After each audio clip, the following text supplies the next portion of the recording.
और आइए जल्दी से बहुत संक्षेप में आपको बताएं, बजट अमूमन लोगों को समझ से परे होता है, ऐसा लगता है बहुत कॉम्प्लिकेटेड है। तो आसान भाषा में मैं आपको समझाने की कोशिश करता हूं कि अगर सरकार के पास 100 रुपए हैं तो कहां कहां खर्च होगा।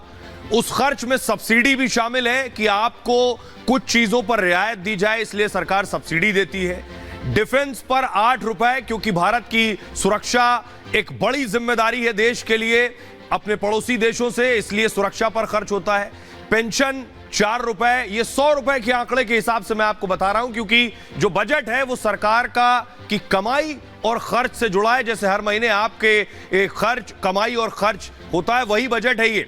केंद्रीय क्षेत्र की योजनाएं, इस पर 17 रुपए, यानी ये योजनाएं जो सीधे आपको के फायदे के लिए, चाहे वो आपकी पेंशन से जुड़ी हो या आपकी सब्सिडी से जुड़ी हो या किसान निधि हो या फिर फ्री राशन हो, अन्य खर्च पर लगभग 17 रुपए सरकार खर्च करती है। सुचारिता, हमारे साथ अलग अलग जगह से रिपोर्टर्स हमारे मौजूद हैं। Sucharita, over to you. बिल्कुल, और जैसा सुहेल आपने बताया कि बजट को आम लोगों के लिए समझना और उनकी उम्मीदों को समझना बहुत जरूरी है। सुजाता विजय चौक से हमारे साथ है, मीनाक्षी एक गांव में किसानों के बीच है, राघवेंद्र हमारे साथ लखनऊ से जुड़ रहे हैं, प्रियंका एक हाउसिंग सोसाइटी में है, वहां के लोग क्या उम्मीद कर रहे हैं। प्रियंका, जरा आपसे शुरुआत कर लेती हूँ, बताइए कि आज के बजट से क्या उम्मीदें हैं वहां पर लोगों की, क्या कह रहे हैं।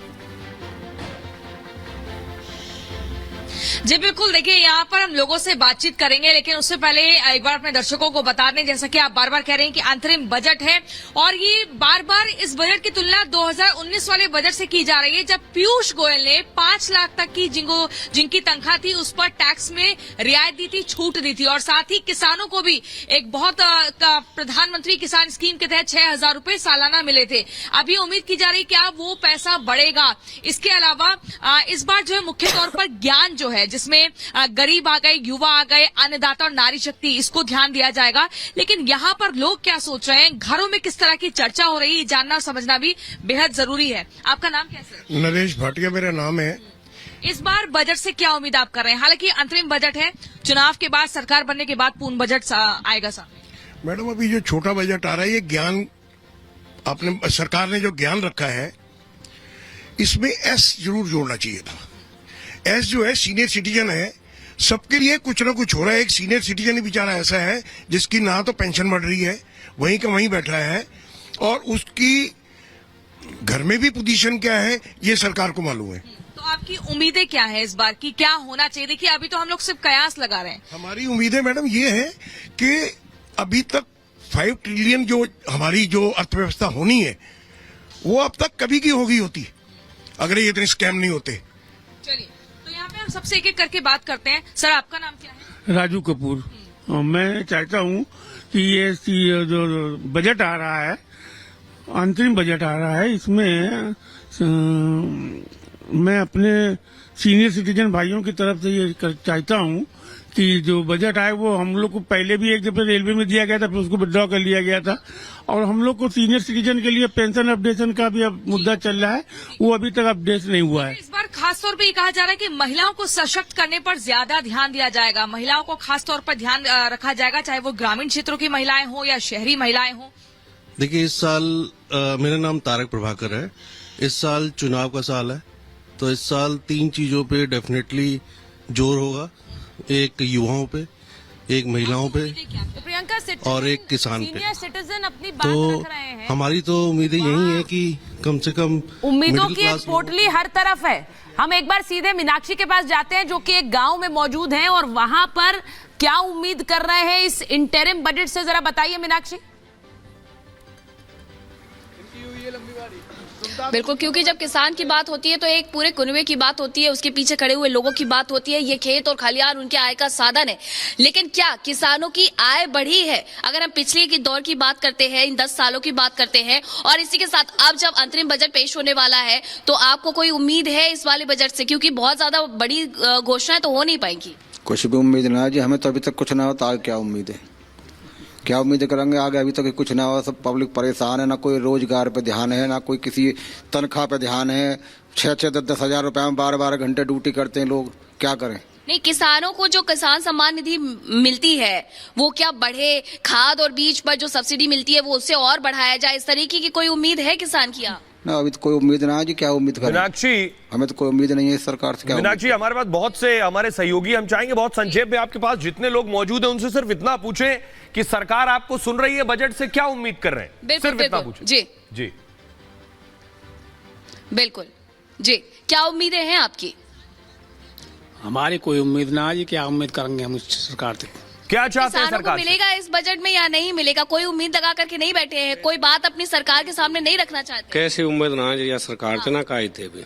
सरकार से कोई आप अपनी बातें रख सकते हैं, सरकार तक पहुंचा सकते हैं कि आखिरकार देश का किसान क्या चाहता है। सरकार अपनी मनमानी कर रही है, सरकार किसान के हित की बात ही नहीं कर पा रही है। ये किसान सम्मान निधि तो मिलती है आप लोगों को, उसमें बढ़ोतरी तो चाहेंगे? नहीं मैम, किसान सम्मान निधि की बात नहीं है। किसान के दो मुख्य व्यवसाय हैं, अन्न पैदा करना और दूध पैदा करना। अभी क्या इन्होंने दूध के रेट घटाए, दूध के तो रेट घटा दिए, लेकिन जो दुकानों पे दूध बिकता है उसके रेट सेम के सेम है। हरियाणा में 5 रुपए सब्सिडी मिलती है, यहाँ कोई सब्सिडी नहीं है दूध। आप चाहते फिक्स हो जाए एक रेट? हाँ, रेट फिक्स हो जाए, उसको जीएसटी में लेके आए, दूध का रेट बढ़ना चाहिए। लेकिन दूध का रेट घटा दिया, दुकानों पे दूध उसी रेट में मिल रहा है, तो ये किसान के लिए, कृषि के लिए भी घाटे में जा रहा है। और दूध मीनाक्षी, कई उम्मीदें हैं और उम्मीदें होंगी भी, क्योंकि ये बजट है और बजट से हर कोई चाहता है कि जेब में पैसे ज्यादा बचे, खर्च कम हो। और भी सहयोगी हमारे साथ जुड़े हुए हैं, हमारे साथ राघवेंद्र भी जुड़े हुए हैं, दीपेश भी जुड़े हुए हैं। लेकिन अभी वित्त मंत्रालय की तस्वीरें आ रही हैं, पहले दर्शकों को ये तस्वीरें हम दिखा दें, वित्त मंत्रालय की तस्वीरें साथ में दिखाते रहेंगे। हमारे साथ जो हमारे सहयोगी जुड़े हुए हैं उनका रुख कर लेते हैं, प्रियंका के पास चलते हैं। दरअसल प्रियंका, अभी जो उम्मीदें हैं वो यही है कि पैसे ज्यादा बचे, तो छोटा बजट है, लेकिन इस छोटे बजट में कुछ सरप्राइजिंग एलिमेंट हो सकता है क्या? क्योंकि मोदी सरकार हमेशा ट्रेंड चेंज करती है।